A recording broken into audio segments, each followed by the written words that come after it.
Hi, and welcome to our study on the book of Proverbs. This video log is going to be published weekly. That's the plan, at least. It'll be published on Facebook and eventually Twitter. It's going to be linked to my website, which is www.alightforthenations.org. And your comments are always welcome. You can always contact me through the website at my email address. And Proverbs, the thing, not the book, have been used as a teaching tool for forever. We use them today. We've used them in the United States for our entire history. Here's a couple that I wrote down. Here's a couple from Poor Richard's Almanac to start, by Benjamin Franklin. He that lies down with dogs shall rise up with fleas. So we see that quite often they're witty. They make you remember them by their wittiness. Here's another one. There are no gains without pains, which I always thought was a modern one, but apparently Ben Franklin knew no pain, no gain. And another thing that Proverbs do is they play on words. In this one it rhymes, so they're memory hooks that cause you to be able to remember them. Everybody can remember, hey, no pain, no gain. Here's another one. Have something to do today, or I'm sorry, have something to do tomorrow, do it today. Mark Twain had a lot of proverbs too. He said things like, whenever you find yourself on the side of the majority, it's time to pause and reflect. And Gandhi said, you must be the change that you wish to see. So they're used to teach you, and they're used to teach you in a way that you're gonna remember. You will be able to teach these to a child, and they'll be able, tomorrow you can say, well, what was that I taught you yesterday? And they'll be able to remember. The other day my brother posted this on Facebook. Inspiration from two great men. By failing to prepare, you are preparing to fail. By Benjamin Franklin. The second is, to learn my teachings, I must first teach you how to learn, from the Sphinx. And another thing about these proverbs is that they play with words. They'll have a very similar second part of the sentence to the first part of the sentence, with a lot of the same words, and they reverse the order of the words. You know, if you fail to learn, you're learning to fail, that kind of thing. And we're going to find the same kind of similarities in a lot of the proverbs in the book of Proverbs. Now, we're going to be looking at the book of Proverbs in some depth, but we're going to look at it from various angles. We're going to look at the text itself and the words that are used.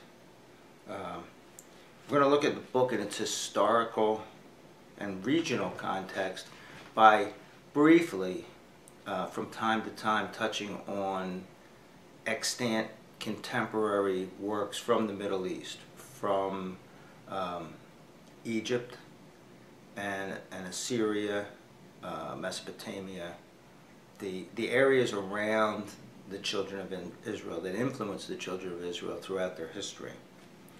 Books such as an Egyptian book called The Teaching of Ptahhotep, and from Assyria there's one, The Words of Ahikar. So we're going to look at these, and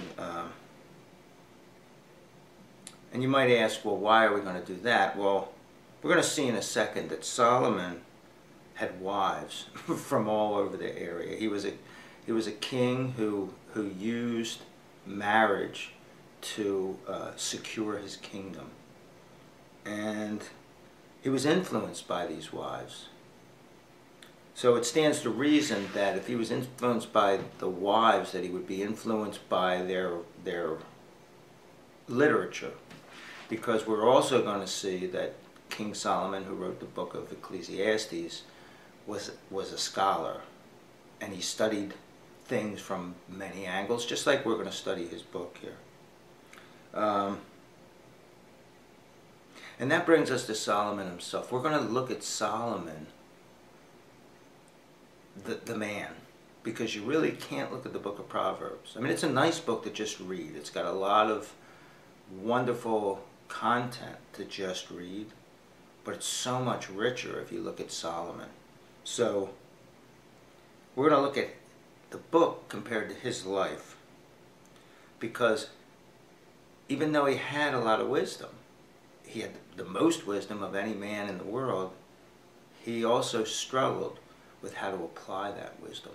Let's start off by reading from the book of 1 Kings, chapter 4, verses 20 to 34, which says, "The people of Judah and Israel were as innumerable as the sand on the seashore. They had plenty to eat and drink and were happy. Solomon ruled all the kingdoms from the Euphrates River to the land of the Philistines, as far as the border of Egypt. These kingdoms paid tribute as Solomon's subject throughout his lifetime. Each day, Solomon's royal court consumed 30 cores of finely milled flour, 60 cores of cereal, 10 calves fattened in the stall, 20 calves from the pasture, and 100 sheep, not to mention rams, gazelles, deer, and well-fed birds. His royal court was so large because he ruled over all the kingdoms west of the Euphrates River, from Tifsa to Gaza. He was at peace with all his neighbors. All the people of Judah and Israel had security. Everyone from Dan to Beersheba. From Dan to Beersheba enjoyed the produce of their vines and fig trees throughout Solomon's lifetime. Solomon had 4,000 stalls for his chariot horses and 12,000 horses. The district governors acquired supplies for King Solomon and all who ate in his royal palace. Each was responsible for 1 month in the year. They made sure nothing was lacking. Each one also brought to the assigned location his quota of barley and straw for the various horses. God gave Solomon wisdom and very great discernment. The breadth of his understanding was as infinite as the sand on the seashore. Solomon was wiser than all the men of the East and all the sages of Egypt. He was wiser than any man, including Ethan the Ezrahite, or Haman, Calcol, and Darda, the sons of Mahol. He was famous in all the neighboring nations. He composed 3,000 proverbs and 1,005 songs. He produced manuals on botany, describing every kind of plant, from the cedars of Lebanon to the hyssop that grows on walls. He also produced manuals on biology, describing animals, birds, insects, and fish. People from all nations came to hear Solomon's display of wisdom. They came from all the kings of the earth who heard about his wisdom. So it sounds like this guy Solomon has it all together, but not so much. The next time, in the next study, we're going to take a look at what he got wrong, what he struggled with. Now we're also going to look at the book of Proverbs from a spiritual and practical side, from both of those sides. And I believe, like Paul taught in 1 Corinthians 14, that the gift of prophecy isn't so much a gift of, ooh, this is going to happen in the future, or, oh yeah, well, the Lord visited me in a dream last night and said to come tell you that you're supposed to go into ministry with me, or anything like that. What I believe Paul's talking about is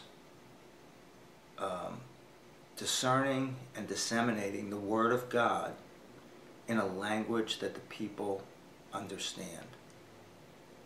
And that's going to be a major focus of this studies, that we can all walk away from this, whether you're a scholar or a new believer or non-believer, that you'll be able to walk away from this study each time gaining some knowledge and gaining some spiritual knowledge also.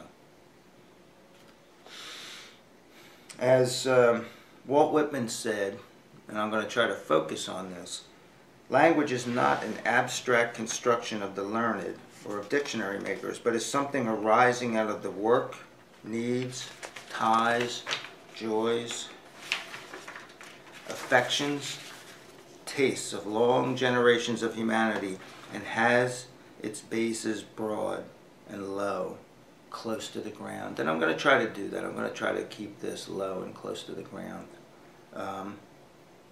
so that anybody can understand it. Now for the next time, we're going to have the second part of the introduction. We won't start to actually study the book itself until the time after that.